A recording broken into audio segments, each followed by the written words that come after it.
Whenever there is fire drill at office.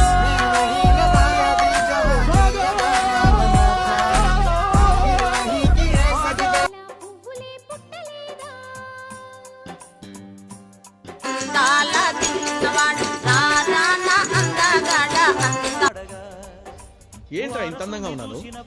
నా అందాన్ని చూసుకుంటే నాకే తెలిసిగలదురా.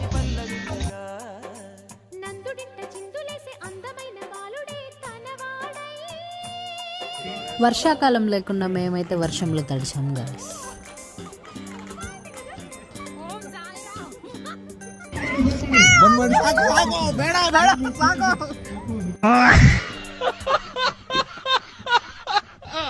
డ్రిల్ అయిపోయిన తర్వాత వాళ్ళే చాలా మర్యాదపూర్వకంగా ఫ్లోర్కి వెళ్ళండి అని చెప్పారు. సో ఫ్లోర్కి వెళ్తే బాగుండదు అనేసి బయటకైతే వెళ్ళాము. ఎక్కడ లేని జనం మొత్తం ఈ షాప్ దగ్గరే ఉన్నారు. అంటే రోడ్ మొత్తం జనాలే అనుకోండి. చాలాసేపు పట్టింది.